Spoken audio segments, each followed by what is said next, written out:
নমস্কার বন্ধুরা, আমার নাম সর্বজিৎ। পাড়ার ননি প্রামাণিকের ছেলের বিয়ে ঠিক হয়েছে ঝুমড়ি নামের এক গণ্ডগ্রামে।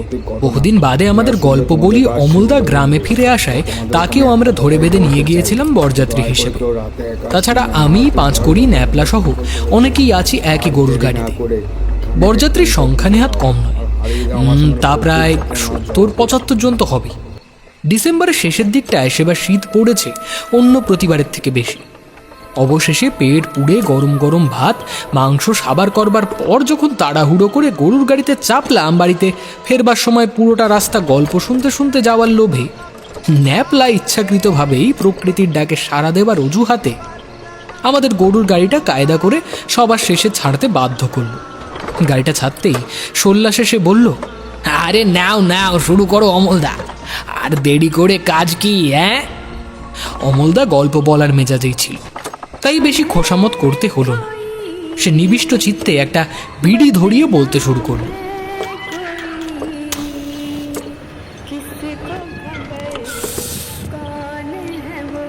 গল্প নয়, গল্প নয়, গল্প নয়। তোমাদের কাছে যেগুলো গল্প, আমার কাছে সেগুলো সত্য ঘটনা। প্রেতজনের অস্তিত্ব আমি একেবারে ভেসে উড়িয়ে দিতে পারি না। তবে প্রথম কাহিনী যেটা বলবো সেটি আমার চাক্ষুষ অভিজ্ঞতা নয়। আমার খুব কাছের এক বন্ধু সজলের সঙ্গে ঘটেছিল এই কাহিনী। সজল সচরাচর একটা বাতিক বহন করে, সেটা হলো বনে জঙ্গলে অ্যাডভেঞ্চার করার বাতিক। তো এরকমই একদিন সজল এক জঙ্গল থেকে তার নিজের গাড়ি নিয়ে ছুটেছে। দুধারের ঘন জমাট অন্ধকারের ভেতর থেকে হাওয়ার একটা অদ্ভুত শব্দ গাড়ির শব্দকে ছাপিয়ে বুঝি জেগে উঠেছে। তীক্ষ্ণ একটা শীষ দিয়ে শব্দটাকে কেউ বুঝি আরো তীব্র করে তুলছে। গাড়িটাকে একবার থামিয়ে স্টার্ট বন্ধ করে কোথা থেকে সেই শব্দটা আসছে সেটা ভালো করে অনুভব করবার চেষ্টা করছিল সজল, কিন্তু শব্দের উৎসটা ধরতে পারেনি। সেই শব্দ এখন সারা শরীরে আশ্চর্য একটা স্রোত হয়ে ছড়িয়ে পড়ছে। না, এরকম অদ্ভুত আর অস্বস্তিকর শব্দ আগে কখনো শোনেনি সজল। গাড়ির হেডলাইটে যতটুকু দেখতে পাচ্ছে ততটুকু স্থির হয়ে আছে। হাওয়ার কোনো খেলা কোনোখানে নেই। কি জানি, হয়তো বনের ভেতরে রাতে এরকম অস্বস্তিকর শব্দই জেগে ওঠে। বলতে গেলে জীবনে এই প্রথম রাত্রিবেলায় এভাবে এরকম গভীর একটা বনের ভেতর দিয়ে সজল গাড়ি চালাচ্ছে। দুদিন আগে ডুয়ার্সের দমনপুরে এসেছিল সজল। ফরেস্ট ডিপার্টমেন্টের বড় সড়ো চাকরি করে পিস্তুত ভাই সুরঞ্জন। বছর দেড়েক হলো সুরঞ্জন দমনপুর ফরেস্ট অফিসে বদলি হয়ে এসেছে। বদলি হয়ে এসেই সজলকে বেড়াতে আসবার জন্য চিঠি লিখেছিল সুরঞ্জন। আসলে সজল ছেলেবেলা থেকেই অ্যাডভেঞ্চার পছন্দ করে। দমনপুরে এলে হয়তো সেই অর্থে অ্যাডভেঞ্চার হবে না, কিন্তু ডুয়ার্সের অরণ্যের যে সবুজ সৌন্দর্য তা দেখা যাবে। অ্যাডভেঞ্চারের চাইতে সেটা এতটুকু কম নয়, একথা লিখেছিল সুরঞ্জন। সজল তার উত্তরে লিখেছিল, সময় পেলেই যাব, কিন্তু কিছুতেই যাবার মতো সময় করতে পারছিল না। এবার একসঙ্গে কয়েকদিনের ছুটি পেয়েই চলে এসেছিল দমনপুরে। আসবার একটা কারণও আছে। মাসখানেক আগে একটা গাড়ি কিনেছে সজল। গাড়ি নিয়ে লম্বা দৌড়ে বেরিয়ে পড়ার মতন মজা নেবার ইচ্ছেটাও খেলা করছিল সজলের মনের ভেতরে। দুটো দিন সুরঞ্জনের সঙ্গে বনের ভেতরে বেরিয়ে ডুয়ার্সের নিবিড় অরণ্যের সৌন্দর্য উপভোগ করেছে সজল। সুরঞ্জন যাই বলুক, বনের ভেতর সেই বেড়ানো অ্যাডভেঞ্চারের চাইতে কম আনন্দ দেয়নি সজলকে। বনের ভেতর বেড়াতে বেড়াতেই জয়ন্তীর গল্প করেছিল সুরঞ্জন। ছোট্ট একটা শহর জয়ন্তী, পাহাড়ের মজা আছে সেই ছোট্ট শহরে। একসময় জমজমাট ছিল জয়ন্তী। লাইমস্টোন কোম্পানির অফিস ছিল বলেই প্রচুর লোকের যাওয়া আসা ছিল জয়ন্তীতে, প্রচুর গাড়িও চলাচল করত। এখন সেই অফিস আর নেই, নির্জন হয়ে গেছে জয়ন্তী। সেই নির্জনতার কারণেই জয়ন্তীকে আরো ভালো লাগবে সজলের। কিন্তু থাকবার জায়গা কি পাওয়া যাবে, প্রশ্ন করেছিল সজল। জয়ন্তীতে একটা ফরেস্ট ডাক বাংলো আছে। সত্যি যদি সজল যেতে চায়, সুরঞ্জন তাহলে ব্যবস্থা করে দিতে পারবে বলেছিল সুরঞ্জন। সজল যেতে চেয়েছিল আর সুরঞ্জনও ব্যবস্থা করে দিয়েছিল ডাক বাংলোর। সকালের দিকে বেরিয়ে পড়বার কথা বলেছিল সুরঞ্জন, কিন্তু রাতের বন দেখবার জন্যই সজল সন্ধ্যের পর গাড়ি নিয়ে বেরিয়েছে। বেশ ভালোই লাগছিল প্রথমটা। গাড়ির হেডলাইট, বনের পথ আর ড্যাশবোর্ডের নীল আলোয় পুরো ব্যাপারটাকেই অ্যাডভেঞ্চার মনে হচ্ছিল। কিন্তু এখন বনের ভেতর থেকে উঠে আসা হাওয়ার শব্দের সঙ্গে সেই শীষের শব্দ খানিকটা অস্বস্তি তৈরি করেছে বলে তাড়াতাড়ি জয়ন্তীতে পৌঁছাবার একটা তাড়া অনুভব করছে সজল। কটা বাজলো? ঘড়ির কাঁটায় চোখ রাখলো সজল। 7:10। বনের ভেতর সন্ধ্যার পরে বুঝি গভীর রাত নেমে আসে, মনে মনে ভাবলো সজল। গাড়িটা থামিয়ে সব আলো নিভিয়ে দিয়ে একটু সময় বনের অন্ধকারটুকু উপভোগ করতে ইচ্ছে হচ্ছিল সজলের, কিন্তু এখন সেই ইচ্ছেটাকে মনের ভেতরেই রেখে দিল। সামনের দিকে চোখ রেখে হেডলাইট থেকে ছড়িয়ে পড়া আলো দেখতে দেখতে আর সেই অস্বস্তিকর শব্দটা শুনতে শুনতে গাড়ি চালাতে থাকলো নিঃশব্দে। সুরঞ্জন যেভাবে জয়ন্তীর ফরেস্ট ডাক বাংলো যাবার পথটা বলে দিয়েছিল, ঠিক সেভাবেই ফরেস্ট ডাক বাংলোয় পৌঁছতে খুব একটা অসুবিধা হলো না সজলের।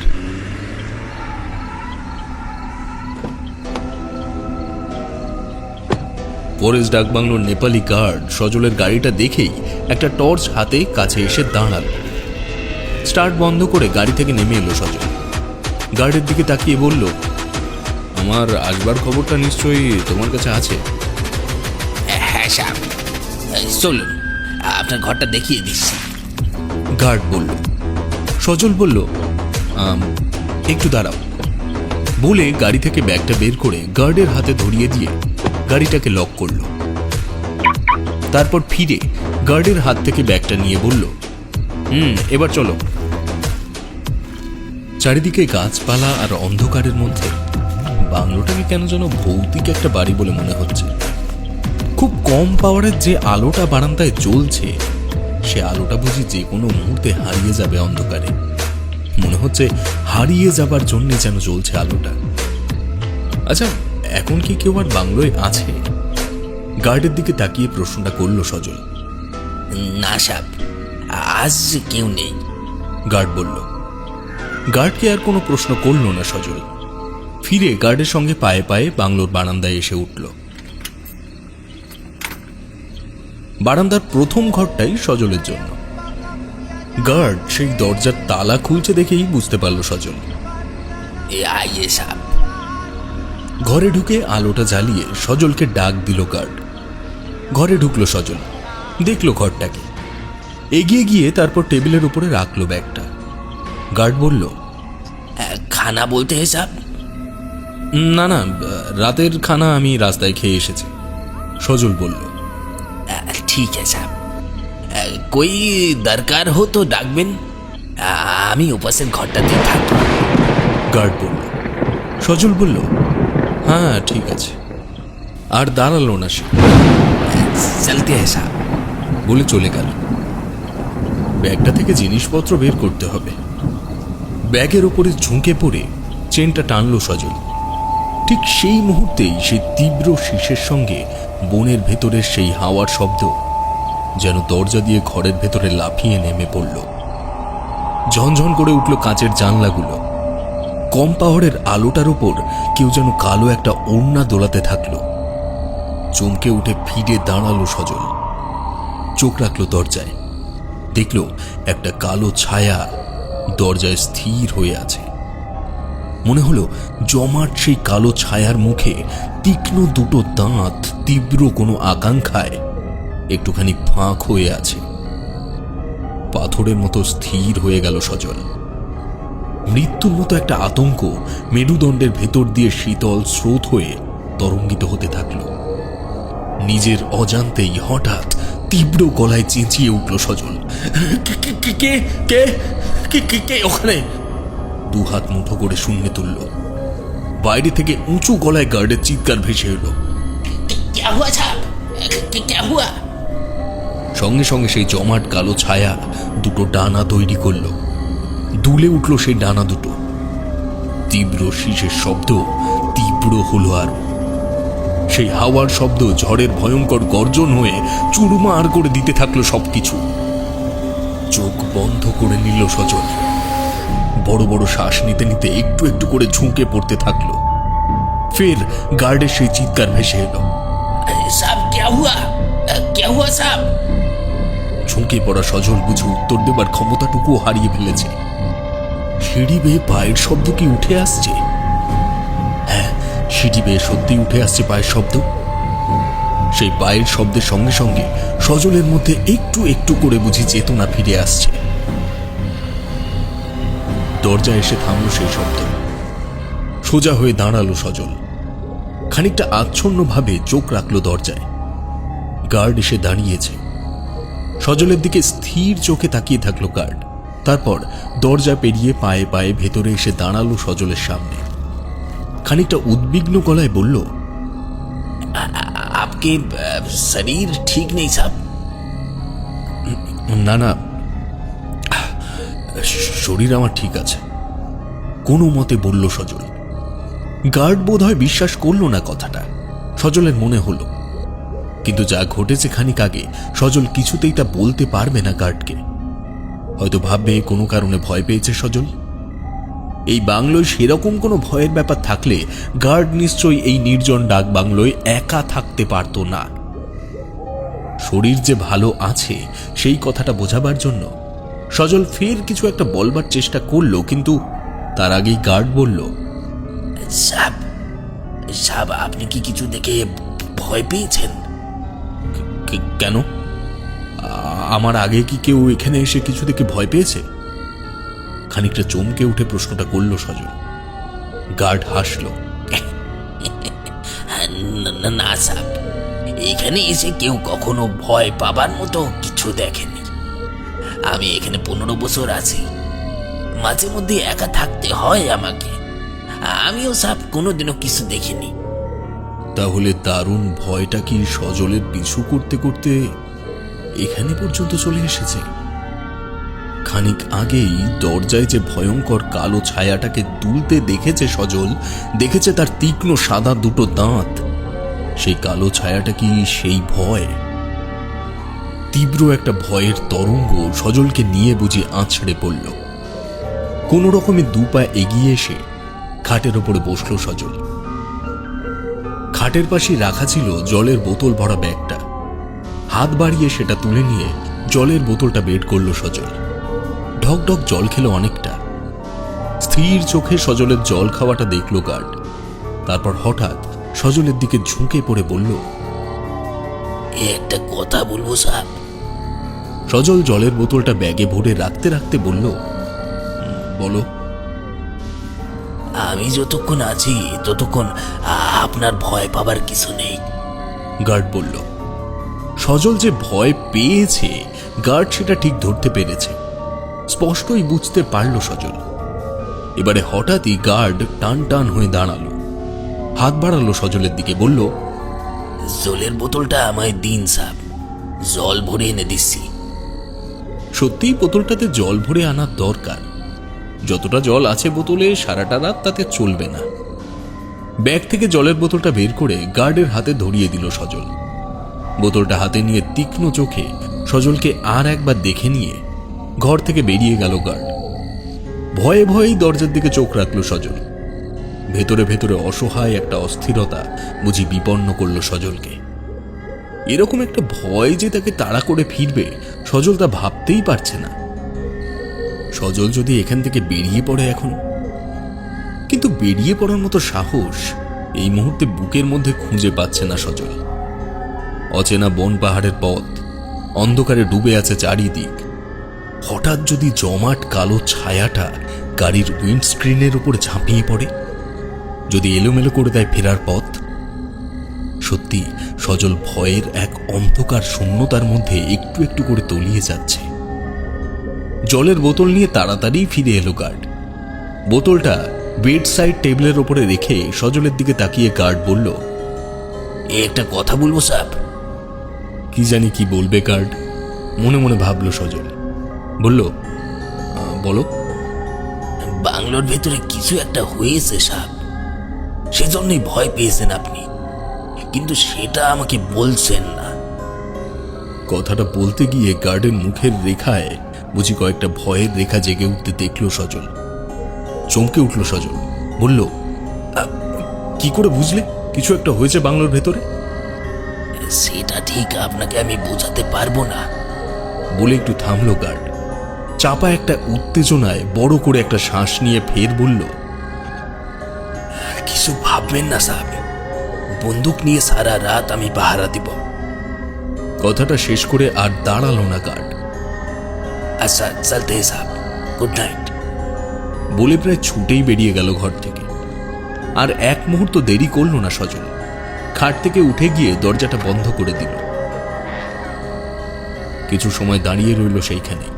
তারপর পায়ে পায়ে এসে খাটের ওপর বসে হাত ঘড়িটা চোখের সামনে তুলে ধরল। মাত্র 8:30। কিন্তু 8:30তেই যেন মধ্যরাত্রের নৈশব্দ জমাট হয়ে হিমশীতল একটা নির্জনতা তৈরি করেছে। সেই নির্জনতা আচ্ছন্ন করে দিচ্ছে সজলের সমস্ত অস্তিত্বকে। বেড সাইড টেবিলটা থেকে জলের বোতলটা নিয়ে ফের খানিকটা জল খেল সজল। গার্ড তার ভয় পাবার কারণটা স্পষ্ট করে সজলকে বোঝাতে পারেনি। তাহলে কি সজল যা দেখছে গার্ডও তাই দেখছে? সেজন্যই ঠিক বোঝাতে পারেনি। সজলের সারা শরীরে বিদ্যুতের মতো একটা ভয় খেলা করে গেল। মস্ত বড় কাচের জানলার দিকে চোখ রাখল সজল। অন্ধকারে ডুবে থাকা গাছগুলো বুঝি অশরীরী একটা ভয়ঙ্কর ভয়ের অস্তিত্ব হয়ে দাঁড়িয়ে আছে। চোখ বুঝল সজল। তারপর জুতো শুদ্ধ পায়েই চিত হয়ে শুয়ে অন্য কিছু ভাবতে চেষ্টা করল। কাল দিনের আলো ফুটবার সঙ্গে সঙ্গে এখান থেকে বেরিয়ে পড়বে সজল। এক মুহূর্তও আর থাকবে না এখানে। এখন রাতটা শুধু ভালোই ভালো কেটে গেলে হয়। অবশ্য একটা ব্যাপারে নিশ্চিত, রাতটা জেগেই পাহারা দেবে গার্ড। তেমন কিছু ঘটে যাবার আগেই সাহায্য পাওয়া যাবে তার। এসব ভাবতে ভাবতে কখন যে ঘুমিয়ে পড়ল সজল তা সে নিজেও টের পেল না।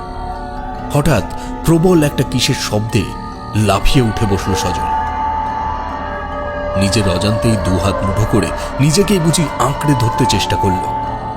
স্পষ্টই বুঝতে পারল বাংলোটার চারিদিকে কিছু একটা উড়ে বেড়াচ্ছে। ডানার শব্দে ছড়িয়ে পড়ছে ঝোড়ো হাওয়ার শব্দ। দারুণ একটা আতঙ্কে কাঁচের জানলার দিকে চোখ রেখে সেই শব্দটাকে বোঝার চেষ্টা করল সজল। ঠিক সেই মুহূর্তেই কালো একটা জমাট ছায়া বিশাল ডানা মেলে আছড়ে পড়ল জানলার কাঁচের ওপরে। ঝনঝন করে ভেঙে পড়ল জানলার কিছু কাঁচ।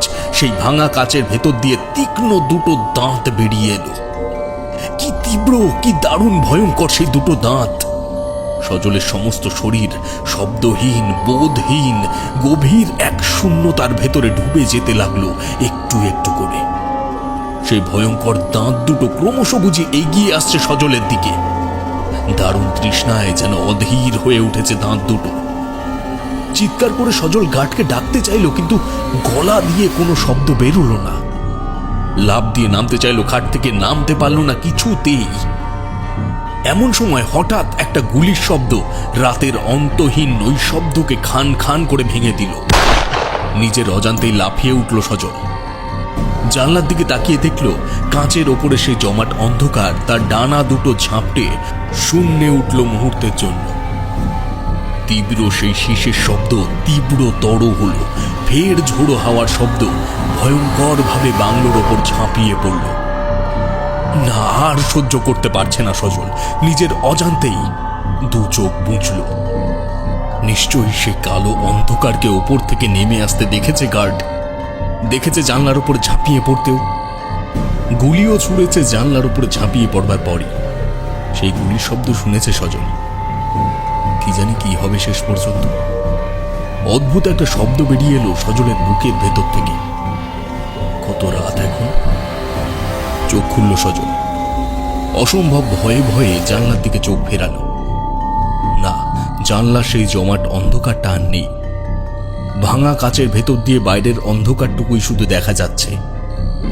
এবার নিজেকে ফিরে পেতে চেষ্টা করলো দারুণভাবে।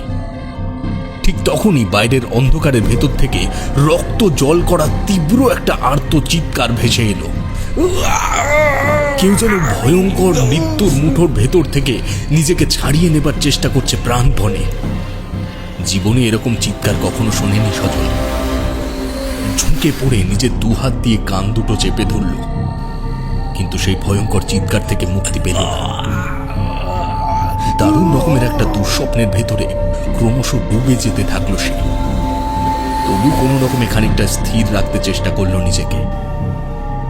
অমনভাবে হঠাৎ মৃত্যু যন্ত্রণায় চিৎকার করছে কে? আচ্ছা, গার্ডের কিছু হয়েছে? না, গার্ড ছাড়া এখানে এই মুহূর্তে আর কারো থাকবার কথা নয়। এরকম চিৎকার সে ছাড়া কে করবে? আর কিছু ভেবে উঠবার আগেই হঠাৎ থেমে গেল সেই চিৎকার।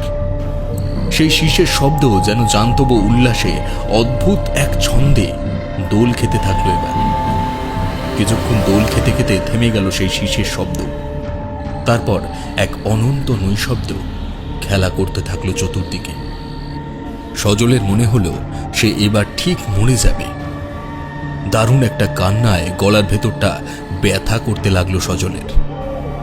চোখ তুলে ছাদের দিকে তাকালো সজল। কি যেন খুঁজতে চেষ্টা করলো সেখানে। জানলায় ঝুলতে থাকা কাঁচের একটা টুকরো হঠাৎ মেঝের উপরে শব্দ করে পড়ল। অনন্ত নৈশব্দের মধ্যে যেন ঘরের ভেতরের চার দেওয়াল, ছাদ আর মেঝের ওপরে প্রতিধ্বনিত হলো সেই শব্দ। সঙ্গে সঙ্গে কি যেন ঘটে গেল সজলের ভেতর। টান টান হয়ে বসলো সজল। হাত বাড়িয়ে তুলে নিল জলের বোতলটা। ঢক ঢক করে বেশ খানিকটা জল খেল। বাকি জলটুকু ঢেলে দিল মাথায়। একটু একটু করে নিজেকে ফিরে পাচ্ছে সজল। হ্যাঁ, একটু একটু করে সত্যিই সজল নিজেকে ফিরে পাচ্ছে। নিজের অজান্তেই সজল চোখের সামনে হাতটা তুলে চোখ রাখল ঘড়ির ওপরে। 2:20। সজল এবার একটু সরে এসে খাট থেকে নেমে পড়ল। অনেকদিন অসুখে ভুগে উঠলে যেমন হয় তেমনই মনে হচ্ছে এখন। গার্ডের খবরটা একবার নেওয়া উচিত। হঠাৎই কথাটা মনে হলো সজলের। দরজার দিকে তাকিয়ে দেখলো একবার। বড় করে শ্বাস নিল একটা। তারপর পায়ে পায়ে এসে দাঁড়ালো দরজার সামনে। উত্তেজনায় তোলপাড় হয়ে যাচ্ছে বুকের ভেতরটা। তবু নিজেকে নিজেই অতিক্রম করল সজল।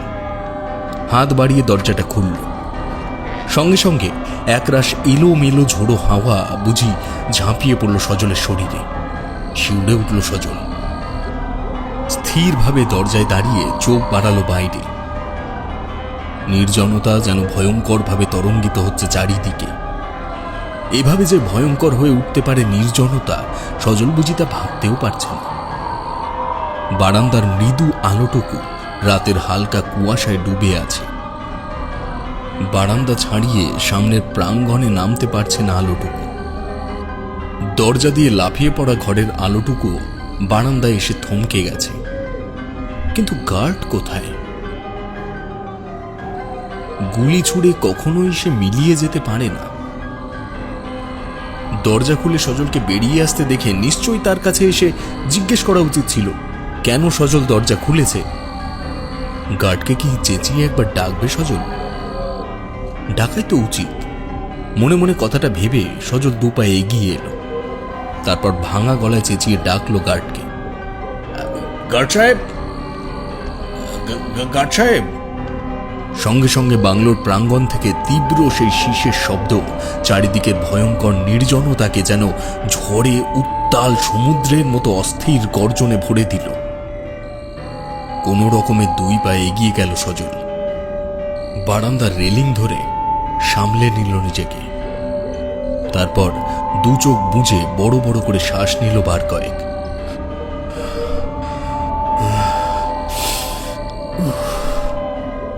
কয়েক মুহূর্ত সেইভাবে দাঁড়িয়ে থেকে আস্তে আস্তে চোখ খুলল সজল। রেলিংয়ের ওপরে আরো খানিকটা ঝুঁকে পড়ে অন্ধকারের ভেতরে চোখ বাড়ালো কিছু বুঝবার জন্যে। সঙ্গে সঙ্গে বুঝি নিঃশ্বাস বন্ধ হয়ে এলো সজলের। সেই জমাট অন্ধকারটা প্রাঙ্গণের ওপরে কি যেন একটা জিনিসকে তার দুটো ডানায় চেপে ধরে আছে। ধীরে ধীরে দুলছে ডানা দুটো, অলৌকিক একটা ছন্দে যেন দোলাচ্ছে প্রাঙ্গণের পুরো অন্ধকারটাকেই। ফের তেমনি ভাঙা গলায় গার্ডকে ডাকলো সজল।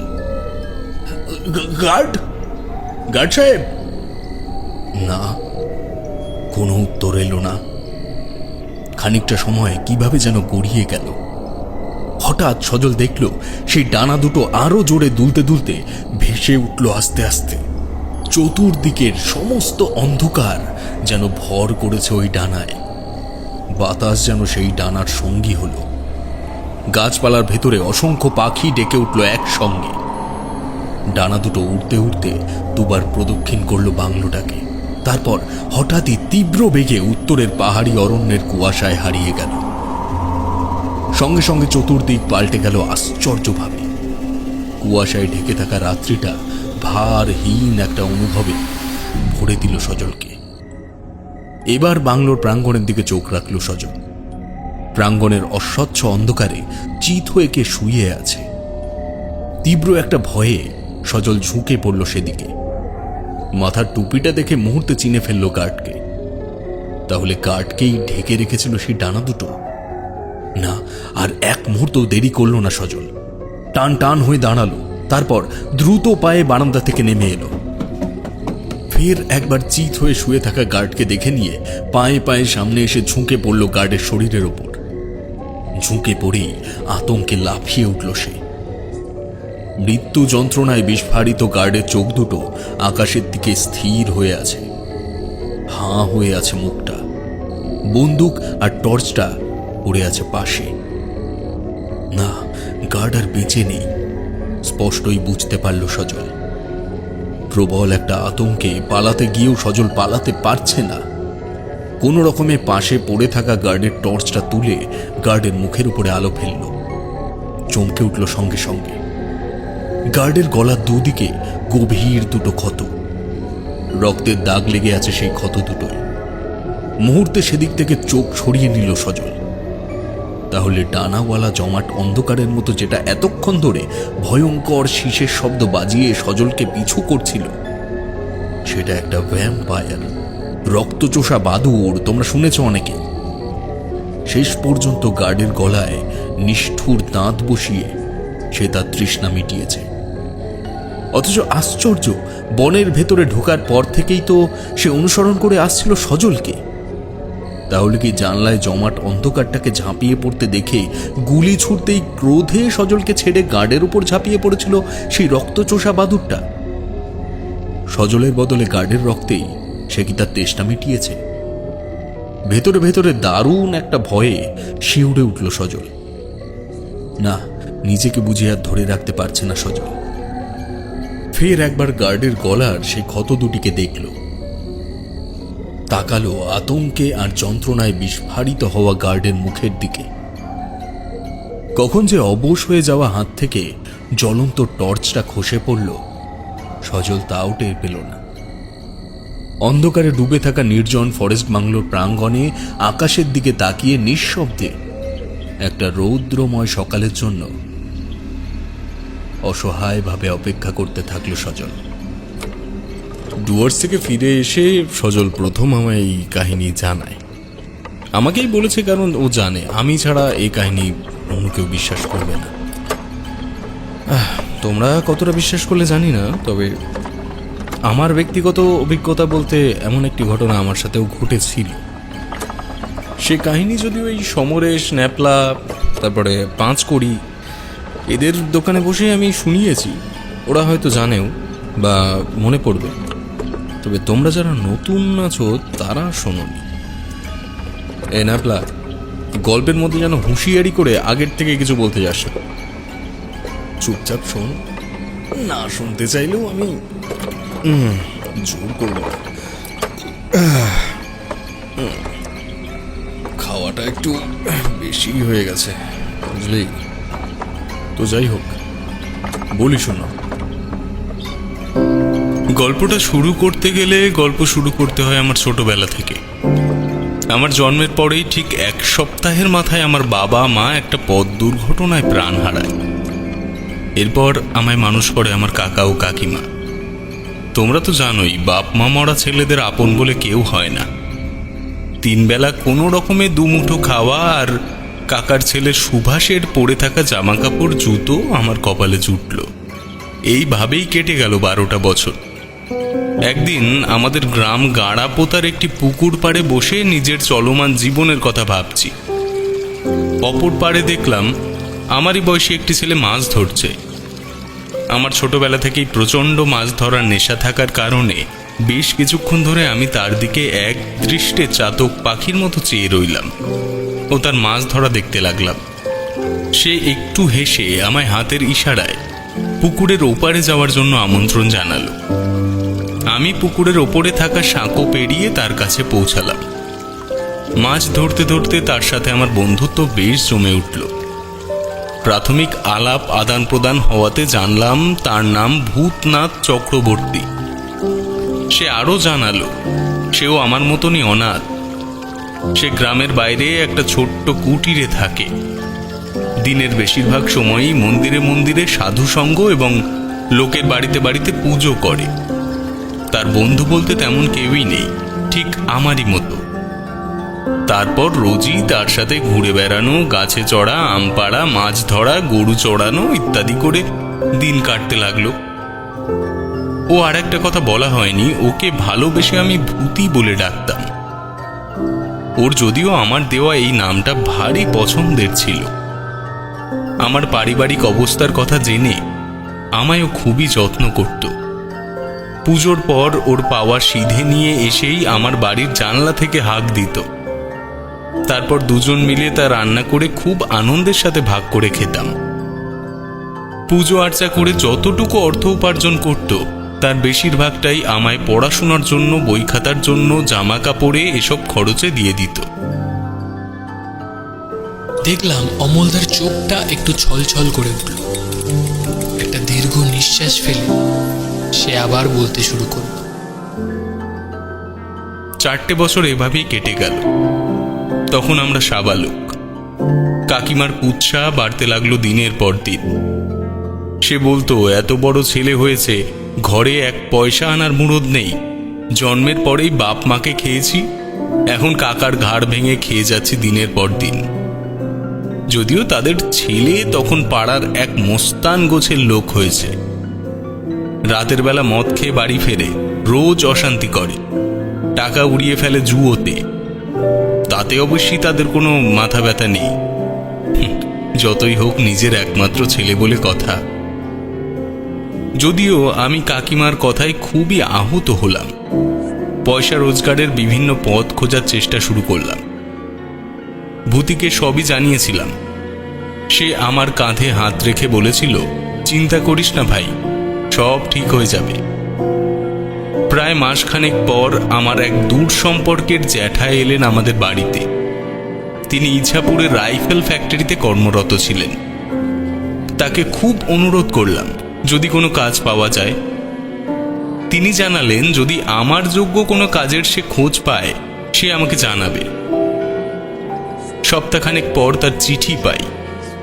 তাতে সে জানায় আমার জন্য তিনি তার এক বন্ধুর সাথে পরামর্শ করে একটি কোম্পানিতে সেলসম্যানের কাজের ব্যবস্থা করেছেন।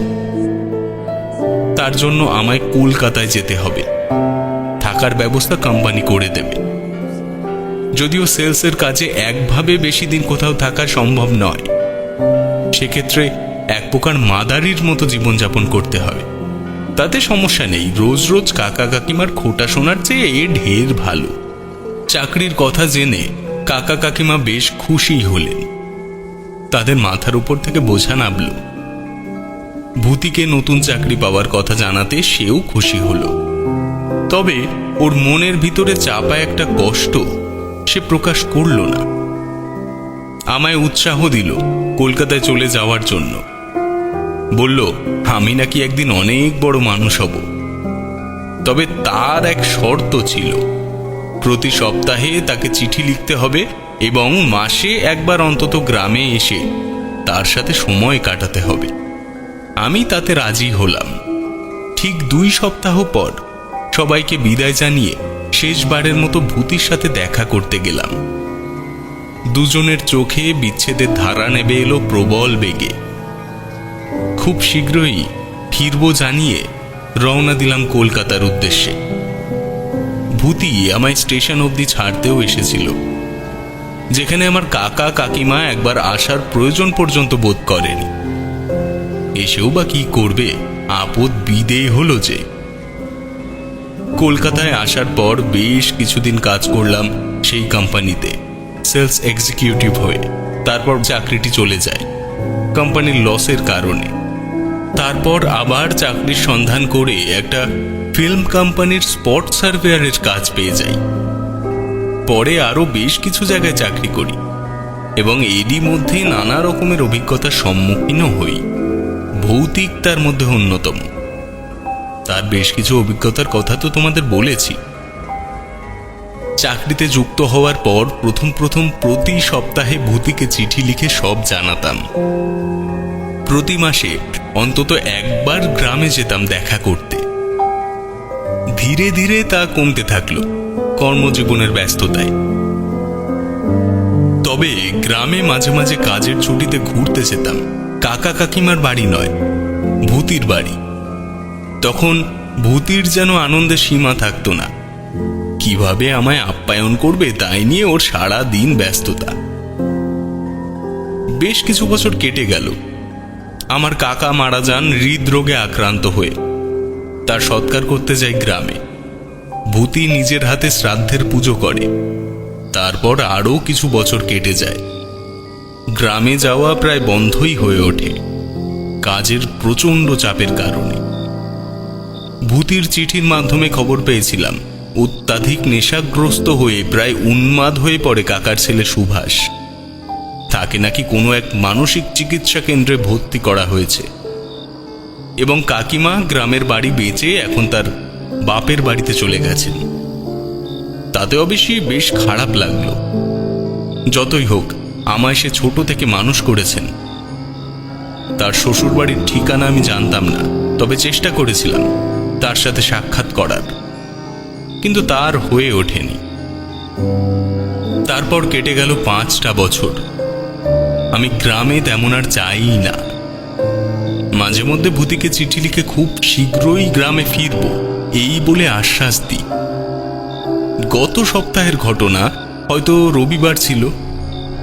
রাতে খাওয়া দাওয়া সেরে সবে শুয়েছি। সারাদিনের ধকলের পর বড্ড ঘুম পেয়ে গেল। চোখ বুজে এলো ঘুমে। বেশ রাত তখন। হঠাৎ করে কারুর কান্নার শব্দে ঘুম ভেঙে গেল। ধরফর করে উঠে বসলাম বিছানায়। হাত ঘড়িটি তুলে নিয়ে সময় দেখলাম রাত 3:45। চাঁদের আলো খানিকটা ঢুকেছে ঘরের জানলা দিয়ে। সেই আলোয় দেখলাম কেউ একজন ঠিক আমার ঘরের দরজার সামনে বসে হাঁটুতে মাথা গুজে ফুঁপিয়ে ফুঁপিয়ে কাঁদছে। আমি ভয়তে ভয়তে জিজ্ঞেস করলাম, কে ওখানে? বলেই দেখলাম অমলদা পকেট থেকে রুমাল বার করে কপালে ফুটে ওঠা বিন্দু বিন্দু ঘাম মুছল। ন্যাপলা বলে উঠল, কি ছিল সেখানে অমলদা? কি কাজ ছিল সেখানে বসে? 5 করে 1 প্যাকেট বিড়ি দে তো। অমলদা নতুন বিড়ির প্যাকেট থেকে একটি বিড়ি বার করল। ঠোঁটে রেখে ধরিয়ে বেশ কিছুক্ষণ ঘটনাটা মনে সাজিয়ে নিয়ে বলতে শুরু করল। আমার প্রশ্নে উপাস থেকে জবাব এলো, আমি ভূতি, তুই তো আমায় ভুলে গেছিস। গ্রামে আসবি বলে তো আসিসই না। আমি তোর জন্য মাসের পর মাস অপেক্ষা করে থাকি। ছাড়া যে আমার আর কেউ নেই ভাই এই দুনিয়ায়। হঠাৎ বৃষ্টির ছাট জানলা থেকে আমার মুখে এসে পড়ল। ঘুম ভেঙে গেল। প্রথম খানিকক্ষণ বোকার মতো বসে রইলাম। তারপর প্রকৃতিস্থ হয়ে বুঝতে পারলাম পুরোটাই স্বপ্ন দেখছি। তবে মনটা খারাপ হয়ে গেল। সত্যিই তো, আমার ছোটবেলার বন্ধু, নিজের ভাইয়ের মতো আপন, রক্তের সম্পর্কে টান না থাকলেও তার চেয়ে কম কিছু নয়। সে রাতেই ঠিক করে ফেললাম গ্রামে বেশ কিছুদিনের জন্য গিয়ে ঘুরে আসব, ভূতির সাথে সময় কাটাবো। পরদিনই অফিস গিয়ে 1 সপ্তাহের ছুটি স্যাংশন করিয়ে ব্যাগপত্র গুছিয়ে বেরিয়ে পড়লুম। ট্রেনে চেপে পৌঁছালাম বনগাঁ। সেখান থেকে বাসে চাপতে চাপতে প্রায় রাত 9টা বাজল। আরো ঘন্টাখানেক লাগলো গ্রামে পৌঁছাতে। সেখানে পৌঁছে দেখি বেশ উন্নত হয়ে গেছে আমাদের সেই গ্রাম। পাকা ঘরবাড়ি হয়েছে বেশ কতগুলো। কোনো রিক্সা বা ভ্যান পেলাম না অত রাতে। অগত্যা পায়ে হাঁটা শুরু করলাম। গ্রাম দেখতে দেখতে এগিয়ে চলেছি রাস্তা ধরে। বেশ খানিকটা হাঁটার পর পৌঁছালাম আমার কাকার বাড়ির সামনে। আজ সে বাড়ি আর সে বাড়ি নেই। সেখানে এখন এক কিসের যেন দোকান হয়েছে। কিসের দোকান বুঝতে পারলাম না। দোকানের ঝাঁপ নাবানো ছিল। দেখে মনটা উদাস হয়ে গেল। এখানে আমার ছোটবেলা কেটেছে, যেন ছোটবেলার এক স্মৃতির ঘোরের মধ্যে চলে গিয়েছিলাম। সম্বিত ফিরল আমার বাঁ কাঁধের উপর একটা হালকা শীতল হাতের ছোঁয়ায়। সাধারণ মানুষের হাতের ছোঁয়ার মতো এই ছোঁয়া একেবারেই কিন্তু নয়। আঁতকে উঠলাম। পেছনে ফিরতেই দেখলাম একটি কঙ্কাল শীর্ণ দেহ। গায়ে যেন এক তিল মাংস নেই। মাথার চুল নেই বললেই চলে। চোখগুলো ঢুকে গেছে অন্ধকার কুটুরির মধ্যে। জল জলে এক পাটি দাঁত বের করে তাকিয়ে আছে আমার দিকে। কে কে কে তুমি? আমি ভূতি, চিনতে পারছিস না? ভূতি দেখতে একেবারেই পাল্টে গেছে। আমি প্রশ্ন করলাম, এ কি ভূতি তুই? আরে তোকে তো চিনতেই পারিনি। তো চেহারার এই কি হাল? হ্যাঁ, চেহারাটা তো বড্ড খারাপ হয়ে গেছে তোর। ভূতি যেন একটু অদ্ভুতভাবে হেসে উত্তর দিল, তেমন কিছুই না। আরে অনেকদিন পর দেখছিস বলে তোর এমন মনে হচ্ছে। মাঝে একটু শরীরটা খারাপ হয়ে গেছিল, তাই জন্য হয়তো। ভূতির কথাগুলো যেন কেমন অদ্ভুত ঠেকছিল। তুই যে আসবি তা জানাসনি কেন? জানালে আমি তোকে স্টেশনে নিতে চলে আসতাম। আরে হঠাৎ করে আজ সকালেই ঠিক করলাম আসবো। তা বেশ, চল তবে বাড়ি যাই। তুই আসবি জানা থাকলে ভ্যান রিক্সা কিছু একটা বলে রাখতাম। এতটা পথ, এত ব্যাগপত্র নিয়ে তোর কষ্ট হয়ে যাবে ভাই। আরে কষ্ট কিসের? আমার এসবে বেশ অভ্যেস আছে, কোনো অসুবিধা হবে না। তুই চল। গ্রামের কাঁচা পাকা রাস্তা ধরে দুই বন্ধুতে হাঁটা শুরু করলাম। সারা রাস্তা ধরে কত না গল্প শোনালো ভূতি। বলবে নাই বা কেন? এতদিন পর আমাকে কাছে পেয়ে তার যেন খুশির অন্ত নেই। পৌঁছালাম ভূতির বাড়িতে। অদ্ভুত একটা ব্যাপার লক্ষ্য করলাম। বাড়িটা দেখে মনে হলো যেন এই বাড়িতে কেউ বসবাসই করে না। বাড়িটার দেওয়ালে শ্যাওলা ও আগাছার আস্তরণ জন্মেছে। বড় বড় বট অশ্বত্থ গজিয়েছে এদিক ওদিকে। ভূতিকে এই বিষয় নিয়ে তেমন কিছু জিজ্ঞেস করলাম না। ভূতিকে অনুসরণ করে ঘরের ভেতরে ঢুকলাম। ভেতরে ঢুকে আরো তাজ্জব লাগলো। ঘরের চারিদিকে মাকড়সার জালের বড় বড় ঝুল, ভোটকা গন্ধ এবং আসবাবপত্রের উপর পুরো ধুলো জমে রয়েছে। ঘরের ভেতরের এই অবস্থা দেখে আর চুপ করে থাকতে পারলাম না।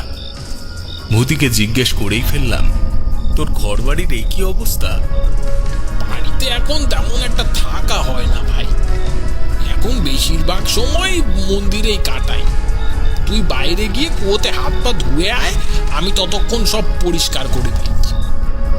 ভূতির কথায় আমি বাইরে কুয়োর পাড়ে গিয়ে জল টেনে হাত পা ধুয়ে একটা সিগারেট ধরালাম। চাঁদের জ্যোৎস্নায় চারিদিক আলোকিত, সিগারেটের ধোঁয়া কুণ্ডুলি পাকিয়ে মিলিয়ে যাচ্ছে সেই আলোতে। সিগারেট শেষ করে ঘরে ঢুকলাম। ঘরের ভেতরের অবস্থা দেখে আমার মাথাটা ঘুরে উঠল। হয়তো খুব জোর 10 মিনিট আমি বাইরে ছিলাম। এইটুকু সময়ের মধ্যে ভেতরে ঘরের অবস্থা পুরো পাল্টে গেছে। সেই ঝুল আর নেই, ধুলোর আস্তরণ যেন সব কোথায় উধাও হয়েছে। বিছানায় পরিষ্কার চাদর পাতা, সেই বোটকা গন্ধ যেন কোথায় মিলিয়ে গেছে। আমার মাথার মধ্যে যেন পাক খাচ্ছে সবকিছু। কিভাবে ভূতি একা এসব এত তাড়াতাড়ি করে ফেলল? এ তো একা করা সম্ভবই না। আমি একটা ঢোক গিলে ভূতিকে জিজ্ঞেস করলাম, ভূতি, এত তাড়াতাড়ি তুই এসব করলি কিভাবে? মানে এই তো অসম্ভব। ভূতি একটু অপ্রস্তুত হয়ে জবাব দিল, না মানে এ আর এমন কি, এ করতে কি আর সারাদিন লাগে নাকি? এই ছাড় তুই এসব, এত দূর থেকে এসেছিস, অনেক ধকল হয়ে গেছে নিশ্চয়ই। আমি কিছু খাবারের ব্যবস্থা করি, দাঁড়া। একের পর এক অদ্ভুত জিনিসপত্র দেখার পর আমার খিদে যেন উধাও হয়েছে। ভাবলাম এত ধকলের কারণে হয়তো আমার মস্তিষ্কে প্রভাব পড়েছে। বিষয়টা একরকম চেপেই গেলাম। ভূতিকে বললাম, না রে ভাই, সেসব নিয়ে ভাবিস না, খিদে আমার একেবারেই নেই, অনেক ধকল হয়ে গেছে। তুই আমায় এক গ্লাস জল দে, আমি তাই খেয়ে ঘুমোই। ঘুম পাচ্ছে এবার, বুঝলি। ভূতি আমায় বেশি জোর জবরদস্তি করলো না, কোনোদিনও করেওনি ছোটবেলা থেকে। আমি যা বলতাম ও এক কথায় রাজি। আমার জন্য একটা ছোট্ট বাটিতে একটু খই বাতাসা আর 1 ঘটি জল এনে দিয়ে বলল, নে ভাই, খেয়ে শুয়ে পড়। আর একটা কথা বলি, রাতের বেলায় বাইরে বেরোস না, আজকাল এই তল্লাটে চোরের উপদ্রব শুরু হয়েছে। সে কি, আমাদের গ্রামে চোর? হ্যাঁ রে ভূতি, গ্রামটা দেখে ভাবলাম অনেক উন্নতি হয়েছে, তবে এদিক থেকে উন্নত। বেশ কিছুক্ষণ হাসি ঠাট্টা করে বিছানায় অর্ধশয্যা অবস্থাতেই কখন যে ঘুমিয়ে পড়লাম তার ঠিকানা নেই। রাত তখন অনেকই হবে। আচমকা ঘুমটা ভেঙে গেল। হাত ঘড়িটা খোলা হয়নি। হাত তুলে ঘড়িতে সময় দেখার চেষ্টা করলাম, তবে দেখতে পেলাম না। চোখ খুলে অনেকক্ষণ তাকিয়ে থাকার পর চারিদিকটা আবছা হলেও একটু পরিষ্কার হলো। কপালের কাছে চোখ আনতেই আমার হাড় হিম হয়ে গেল। বিছানায় আড়ষ্ট হয়ে গেলাম, নড়তে পারছি না। দেখলাম একটা ছায়া মূর্তি আমার মুখের কাছে দাঁড়িয়ে আমায় এক দৃষ্টে অনুসরণ করছে। তার মুখ, শরীর কিছুই দেখা যায় না, শুধু দেখা যায় দুটি জলজলে লাল চোখ। আমি জিজ্ঞেস করতে চাইলাম, তবু মুখ দিয়ে আমার একটা শব্দও বেরোলো না। শুধু বিছানায় ছটফট করতে লাগলাম। হঠাৎ ঘুম ভেঙে গেল। স্বপ্ন দেখছিলাম।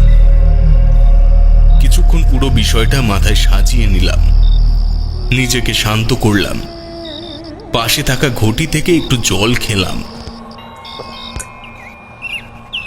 সময় তখন ভোর 5টা কি 4টে। বাইরে হালকা হালকা আলো ফুটেছে। জানলার বাইরে কিছুক্ষণ তাকিয়ে থেকে বিছানা ছেড়ে নেমে পড়লাম। সারা বাড়ি ভূতিকে খুঁজে পেলাম না। ভাবলাম হয়তো মন্দিরে গেছে পুজোয়। বাড়ির দরজা খুলে বাইরে বেরোলাম। কতদিন এই খোলা ভোরের বাতাস পাই না। বাইরে দাঁড়িয়ে আছি, এমন সময় দূর থেকে একটা লোক আমার দিকে অদ্ভুতভাবে একভাবে তাকিয়ে সাইকেল চালিয়ে চলে গেল।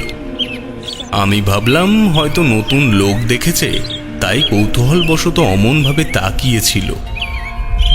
হাত মুখ ধুয়ে ঘরে গিয়ে আমার সুটকেস খুলে জামা কাপড় বের করে বিছানার উপরে রেখে স্নান করতে গেলাম আমাদের সেই গ্রামের পুকুরে। বেশ ঘন্টাখানেক পুকুরে সাঁতরে স্নান করে ঘরে ফিরলাম। তখনও ভূতি সেখানে আসেনি। তোমরা হয়তো জানো, পুকুরে স্নান করার পর প্রচণ্ড খিদে পেয়ে যায়। অগত্যা খিদে না সামলাতে পেরে বেরিয়ে পড়লাম গ্রামের বাজারের দিকে।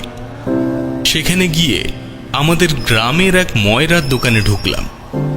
এখন তার ছেলে দোকান চালায়। সেখান থেকে কচুরি, আলুর তরকারি আর ছানার জিলিপি খেয়ে বেশ পেট ভরে বেরিয়ে পড়লাম। ভূতির বাড়ি গেলাম একবার, দেখি সে তখনও সেখানে আসেনি। অগত্যা একা বাড়ি বসে কি করব ভেবে ঘুরতে বেরোলাম। আমার ছোটবেলার বাসস্থানের কাছে গিয়ে দেখি এখন দোকানটা খোলা হয়েছে। এটা একটা মুদির দোকান হয়েছে। সেখান থেকে এক প্যাকেট সিগারেট কিনলাম।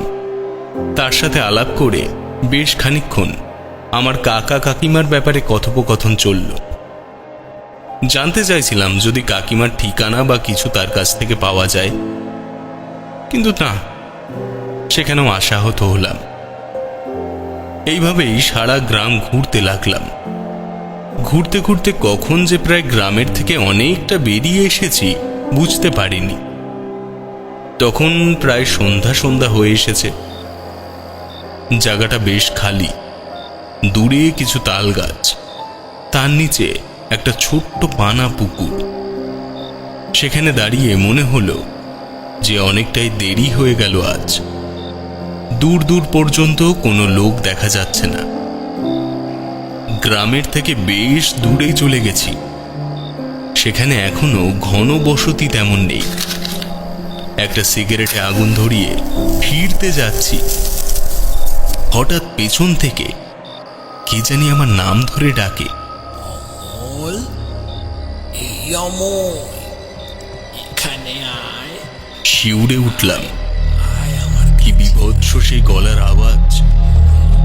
জানি না কিসের এক ঘুরে সেই দিকে এগোতে লাগলাম। সেই তাল গাছের দিকে এগিয়ে চললাম।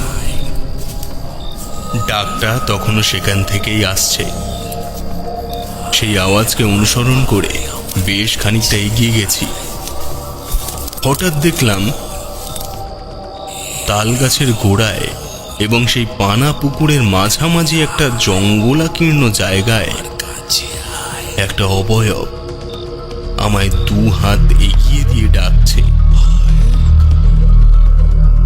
একটা দমকা হাওয়ায় বোটকা একটা গন্ধ নাকে এলো, যেন পচা গলা মাংসের গন্ধ।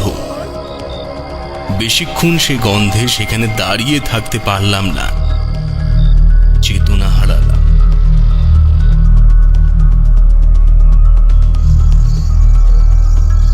জ্ঞান ফিরল গ্রামের এক স্বাস্থ্যকেন্দ্রে পরের দিন দুপুরে। চোখ খুলে দেখি আমি স্বাস্থ্যকেন্দ্রের বিছানায় শুয়ে। আমি জিজ্ঞেস করলাম, আমি কোথায়? এখানে কোথা দিয়ে এলাম? আপনাকে এখানে আমি এনেছি। আপনি স্বাস্থ্য কেন্দ্রে আছেন। আপনি? আপনি তো সেই, তাই না, যে কাল ভোরে সাইকেল চালিয়ে যেতে যেতে আমার দিকে তাকিয়ে চলে গেলেন? মানুষ চিনতে আমার বেশিক্ষণ সময় লাগে না। একবার কাউকে ভালোভাবে দেখে নিলে পরবর্তীতে তাকে ঠিক চিনতে পেয়েই যাই।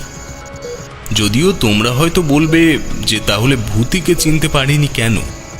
তোমরাই ভাবো তাহলে তার চেহারার কতটা পরিবর্তনের কারণে আমি তাকে চিনতেই পারিনি। যাই হোক, তাকে আমি জিজ্ঞেস করলাম, আপনি কে? নমস্কার, আমার নাম অর্জুন ঘোষ। এই গায়েই থাকি। নতুন এসেছি, এই মাস দুয়েক হলো। শিক্ষকতা করি। এই প্রাইমারি স্কুলেই এসছি পোস্টিং হয়ে। তবে আপনি কাল ওই মাঠের উপর পড়েছিলেন কেন? আমার চাকর পাশের গায়ে থাকে। ভোরবেলায় সেদিক দিয়ে আসছিল, ভাগ্যিস আপনাকে দেখতে পেয়েছিল, না হলে। আমি ওদিকে? আমার তো কিছুই মনে পড়ছে না। কাল রাতের ঘটনাটা কেমন যেন আবছা হয়ে এসেছে। আমার অবস্থা দেখে অর্জুনবাবু বললেন, আপনার বিশ্রামের প্রয়োজন। চিন্তা করতে হবে না, আপনি আজকের দিনটা স্বাস্থ্যকেন্দ্রেই কাটান। আমি বললাম, আমি যে এখানে আছি সেটা ভূতিকে জানানোর দরকার, নাহলে ও আবার চিন্তা করবে। ভূতিকে? আমার বন্ধু, তার বাড়িতে এসে উঠেছি।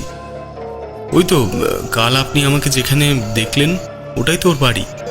অর্জুন বাবু যেন একটু অবাক হলেন, আমায় প্রশ্ন করলেন, আপনি কি ঠাকুর মশাই ভূতনাথ চক্রবর্তীর কথা বলছেন? হ্যাঁ, কেন আপনি চেনেন নাকি ওনাকে? তা চিনি বই কি, উনি তো আগে আমার বাড়িতেই পুজো করতেন। তবে হঠাৎ সপ্তাহ দুয়েক ধরে উনি পুজো করতে আসছেন না। আমি বেশ কয়েকবার তার বাড়িতে খোঁজ নিতে এসেছিলাম, কিন্তু গিয়ে দেখি বাড়িতে তালা বন্ধ। আর একটা আশ্চর্য জিনিস কি জানেন, দেখে মনে হলো ওই বাড়িটা অনেক দিন ধরে পরিত্যক্ত। তবে উনি যে আমায় ওনার বাড়ির ঠিকানা দিয়েছিলেন তা ছিল ওটাই। ভাবলাম হয়তো ভুল ঠিকানা দিয়েছেন। তবে সেদিন সকালে যখন আমি আপনাকে ওখানে দেখলাম, একটু অবাকই হয়েছিলাম। তাহলে আপনি বলছেন ঠাকুর মশাই ওই বাড়িতেই থাকেন? হ্যাঁ, ওই বাড়িতেই থাকেন। তবে আমাকে বলেছিল ও এখন খুব একটা বেশি বাড়িতে থাকে না, মন্দিরে মন্দিরেই কাটায়। তাই হয়তো আপনি গিয়ে ওকে ওই বাড়িতে পাননি। তা হতে পারে। ঠিক আছে, আপনি এখন বিশ্রাম করুন। আমার স্কুলের সময় হয়ে এসেছে বুঝলেন, তবে আমি ফেরার পথে খবর দিয়ে দেব। বলে অর্জুনবাবু চলে গেলেন। আমি সারাটা দিন ওই স্বাস্থ্য কেন্দ্রেই বিশ্রাম করলাম। বারে বারে ডাক্তার এসে নাড়ি পরীক্ষা করে যান, তবে ভূতি সারা দিন সেখানে এলো না। ব্যাপারটা একটু আশ্চর্যই লাগলো। ভাবলাম অর্জুনবাবু কি তাহলে ভূতিকে খবরই দেননি? ভাবলাম হয়তো ব্যস্ততার কারণে তিনি সময় করে উঠতে পারেননি। আমার সুস্থতার বিকাশ ঘটেছে দেখে আমাকে সন্ধে 7টা নাগাদ ডাক্তারবাবু ছুটি দিয়ে দেন। আমি একাই স্বাস্থ্যকেন্দ্র থেকে ভূতির বাড়ির দিকে রওনা দিলাম। তখন প্রায় অন্ধকার নেমে এসেছে। বেশ কিছুটা জায়গা পার হয়ে যাওয়ার পর একটা বট গাছের নিচে সিগারেট ধরানোর জন্য দাঁড়ালাম। হঠাৎ আমার কাঁধের উপর সেই শীতল স্পর্শ। পেছনে ফিরতেই দেখি ভূতি। এ কি অমল, তুই এখানে কি করছিস? তোকে কাল থেকে কত খুঁজেছি। তারপর আজ মাস্টার এসে জানালো তুই নাকি স্বাস্থ্য কেন্দ্রে। সেখানে সবাই বলল তুই নাকি এদিকে এসেছিস, তাই তো ছুটে চলে এলাম। হ্যাঁ, মানে তারা ছুটি দিয়ে দিল, আর সুস্থ বোধ করছিলাম অনেকটাই, তাই তোর বাড়ির দিকেই যাচ্ছিলাম। একটু জিরিয়ে নেওয়ার জন্য গাছের নিচে দাঁড়ালাম, বুঝলি? তা বাড়ি যাবি তো বুঝলাম, তবে বাড়ি এদিকে নাকি? পাগল, তুই ভুলে গেছিস অনেকদিন গ্রামে আসিসনি, তাই হয়তো। চল চল আমার সাথে আয়, আয় আয় আয়, এদিকে আয়, এদিক দিয়ে। এত বড় ভুল করব আমি? যতই অনেকদিন গ্রামে না আসা হয়ে থাক, এই গ্রামে আমার ছোটবেলা কেটেছে। রাস্তা ভুল তো করব না। ভাবলাম হতে পারে শরীর দুর্বল থাকার কারণে হয়তো ভুল দিকে চলে এসেছি। কিছু না বলে একটা সিগারেট ধরিয়ে ভূতির সাথে হাঁটা শুরু করলাম। গল্প করতে করতে বেশ খানিকটা পথ পেরিয়েছি। হঠাৎ একটা জিনিস উপলব্ধি করে গাটা শিউরে উঠল। এ তো সেই জায়গা কাল যেখানে আমি এসেছিলাম। হ্যাঁ, এ তো সেই জায়গা। সেটা ওই তো সেই তাল গাছ, ওই তো সেই পানা পুকুর। সব মনে পড়ে গেল। হাত পা কাঁপতে শুরু করলো। আমি ভূতিকে বলতে গেলাম, ভূতি, ভূতি, আমায় কোথায় নিয়ে এসেছিস তুই? কিন্তু কোথায় ভূতি? আমার চারিদিক ফাঁকা জমি ছাড়া আর কেউ নেই। ভয়তে আমার শরীর সিক্ত হয়ে উঠেছে। এখানেই তো ছিল ভূতি, কোথায় গেল? প্রচন্ড ঘামে ভিজে এলো আমার সারা শরীর। একটা কান্নার আওয়াজ ভেসে এলো কোথা থেকে। সে কি হাড় হিম করা কণ্ঠস্বর। আমি ভূতিকে ডাকতে লাগলাম, ভূতি, এ ভূতি, দেখ, মজা করিস না, কোথায় তুই? ভূতি, কোনো উত্তর পেলাম না। তবে সেই কান্নার আওয়াজ যেন আরো বেড়ে গেল। হঠাৎ বিদ্যুৎ ঝলকানি দিয়ে উঠল। খানিক পরে মেঘের গর্জন, তারপর ঝমঝমিয়ে বৃষ্টি, যেখানে বৃষ্টি হওয়ার কোনো আশঙ্কাই ছিল না। কান্নার শব্দ যেন আরো তীব্র হচ্ছে। এবার মনে সাহস সঞ্চয় করে এগিয়ে চললাম সেই আওয়াজ অনুসরণ করে। খানিক এগোতেই ঠাউর করলাম কান্নার আওয়াজ সেই তাল গাছের নিচের জলার দিক থেকেই আসছে। এগিয়ে গেলাম আরো খানিকটা। বুকে সাহস সঞ্চার করে চিল্লে উঠলাম, কে কে কে কে কে ওখানে? কে কে কাঁদে? কে কাঁদছো তুমি? কোনো উত্তর নেই, শুধু কান্নার আওয়াজ আরো তীব্রতর হয়ে উঠেছে। এক বিদ্যুৎ ঝলকানিতে দেখলাম একটি কঙ্কাল শীর্ণ দেহ 2 হাত এগিয়ে আমার দিকে তাকিয়ে আছে। তার চোখ এই অন্ধকারেও লাল আগুনের ভাটার মতো জ্বলছে। এবার সে দেহ বলে উঠল, অমল, আয় আমার কাছে, আয় আয় অমল, অমল, আয় আমার কাছে, আয় আয়। কাঁপা কাঁপা গলায় প্রশ্ন করলাম, কে কে তুমি? বলে খানিকটা আরো এগিয়ে গেলাম। আর এক বিদ্যুৎ ঝলকানিতে যা দেখলাম, দেখে আমার শির দ্বারা বেয়ে এক শীতল স্রোত বয়ে গেল। দেখলাম ভূতি। ভূতি বলে উঠল, তোকে ছাড়া যে আমার ভালো লাগে না ভাই, আমার কাছে আয়,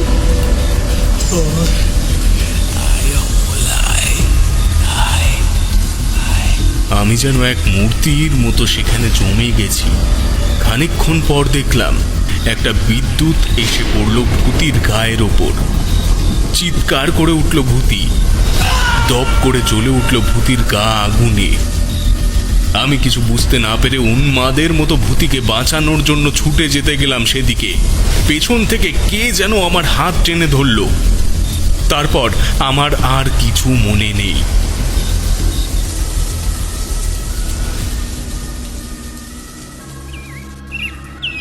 চোখ খুলল আমার পরের দিন সকালে। পাশে দেখি অর্জুন বাবু বসে। আমার জ্ঞান ফেরায় তিনি বললেন, এখন কেমন লাগছে অমল বাবু? আপনি? ভূতি কোথায়? আমি কোথায়? আপনি আমার বাড়িতে। আপনি একটু সুস্থ হয়ে উঠুন, তারপর সব বুঝছি। আমি আবার জ্ঞান হারালাম। জ্ঞান ফিরল আবার ঘন্টা 2 পরে। এবার আমার মাথা গরম হয়ে গেল। কি হচ্ছে, কেন হচ্ছে এসব আমার সাথে? কাল রাতে ওসব কি দেখলাম? ভূতিই বা কোথায়? ওর কি হলো? আর নিজেকে সামলে রাখতে পারলাম না। মরিয়া হয়ে উঠে বসলাম। অর্জুন বাবু তখনও সেখানেই বসে। তাকে জিজ্ঞেস করলাম, আমি এখানে এলাম কি করে? ভূতির কি হলো? আপনাকে এখানে আমি নিয়ে এসেছি। কাল এখান থেকে যাবার পর আমার মাঝপথে সাইকেল খারাপ হয়ে যায়, তাই আমি সরাসরি স্কুলে যাই। স্কুল ছুটি হয় 4টে নাগাদ। তবে বাড়তি কাজের চাপের কারণে আমার বেরোতে বেরোতে বেশ দেরি হয়ে যায়। তারপর আমি আপনার বন্ধু মানে ভূতনাথ ঠাকুরের বাড়ি যাই। সেখানে প্রতিবারের মতন এবারও তালা ঝোলানোই ছিল। তাকে বেশ কয়েক মন্দিরেও খোঁজ করি। সবাই জানান সে নাকি সপ্তাহখানেক ধরে উধাও হয়েছে, পুজো করতে যান না। আমার বিষয়টা একটু খটকাই লাগলো। তৎক্ষণাৎ আমি স্বাস্থ্যকেন্দ্রে যাই। তারা জানায় আপনি নাকি অনেকক্ষণ আগেই বেরিয়ে গেছেন। বাইরে এসে কোন দিক যাব দিশা পাচ্ছিলাম না। এদিক ওদিক তাকাচ্ছি, সামনে থেকে এক ভদ্রলোক সাইকেল চেপে আমার দিকে আসছিলেন। তাকে থামিয়ে আপনার বর্ণনা দিয়ে জিজ্ঞেস করলাম সে আপনাকে দেখেছে কিনা। সে আমায় জানায় আপনি নাকি একা একা বক বক করতে করতে নাকি সেই পানা পুকুরের দিকে গেছেন। আপনার প্রাণের ঝুঁকি আছে আশঙ্কা করে সেই লোককে অনুরোধ করে তাকে সাথে নিয়ে পৌঁছালাম সেখানে। গিয়ে দেখি আপনি সেই পুকুরের একদম ধারে দাঁড়িয়ে এক পা এগিয়ে পুকুরের মধ্যে যেতে যাচ্ছেন, এমন সময় আপনার হাত ধরে টানি, তারপর আপনি অজ্ঞান হয়ে যান। আমিও সেই ব্যক্তি আপনাকে কোনো মতে সাইকেলে চাপিয়ে নিয়ে আসি এখানে। এবার আপনি বলুন তো, পরপর দুদিন আপনি সেখানে কি করছিলেন? আমার সবটা যেন মাথায় পাক খেতে লাগলো। আমি সবটা বিস্তারিত প্রথম থেকে অর্জুন বাবুকে জানালাম।